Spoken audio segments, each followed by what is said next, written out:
Justice for resource.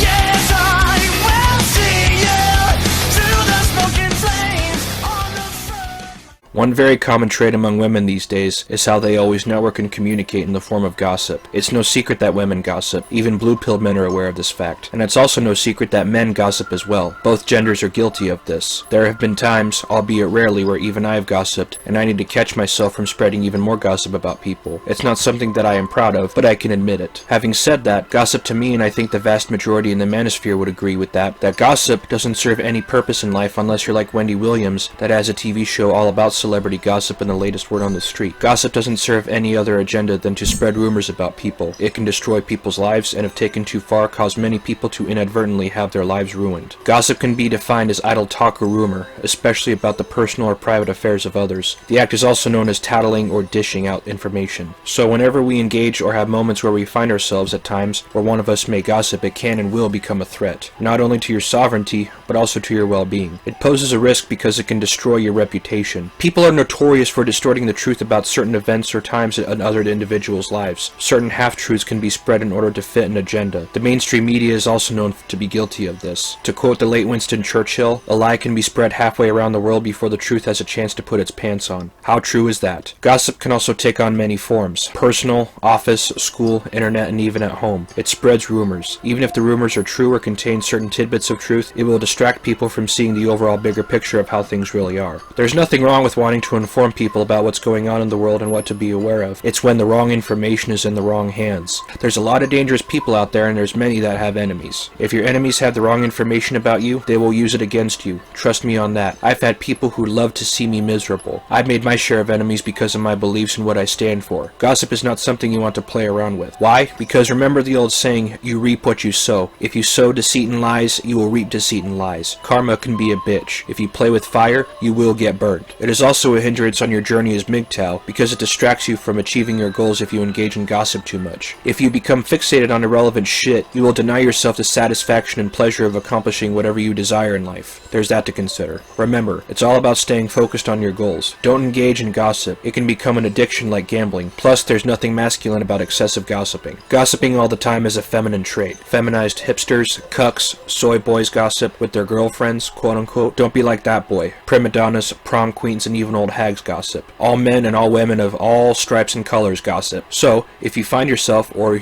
catch yourself gossiping, here's some tips to help you break the cycle. Number 1, change the subject. As soon as someone starts to gossip, intentionally discuss another topic. If the original person tries to go back to gossiping, give him or her that firm look and switch again. Number 2, don't whisper in the presence of others. Even if you're not talking about someone, it appears that you are and you may hurt the feelings of people around you. Number 3, defend the subject. Even if what is said is being true, defend the person in the most logical way possible. If you know that the gossip is a lie, call it that. If there is a certain grain of truth or you're not sure, say that you don't know the circumstances behind whatever it is being said and that you don't want to continue the discussion. And number 4, leave. If the gossip continues, just simply walk away. The people doing all the malicious chatting will get the message. But just be warned that you may become the subject of the next gossip session. Other tips are, catch yourself. When you find yourself repeating a name over and over again in a story, stop after the second repeat, even if it's a different story. Now ask yourself how bringing this up is bettering the world. Number 6, pause for a moment and take some time to think about that person. What is at the root of the problem here? Could you be so annoyed by it because it's so familiar to you and it might be a practice that you are guilty of too? Number 7, look for a solution to the real problem. If you find that someone is constantly challenging your world in a way that doesn't feel positive to you, can you remove that person from your life? If, for example, if it's your mother-in-law, maybe not, can you decide how to work through and around this challenge? That's a solution I'll leave up for you to decide. Number 8, don't let stories get out of control. If this person is someone who is going to continue to be in your life for a very long time, it's important that you don't let the stories become just that, stories. Tell them over and over and they morph and grow more fantastic with time. Look at what's important in that moment, focus on that, and let the gossip roll away. And number 9, if you must absolutely talk about that person, give yourself a time limit. Look at the clock on the wall. Tell the story in 1 or 2 minutes. Wrap it up and change the topic. Doesn't that feel good just thinking about it? Anyway, that's all I have. Thanks for watching. Please like, share, and subscribe. Links will be in the description below, and thank you.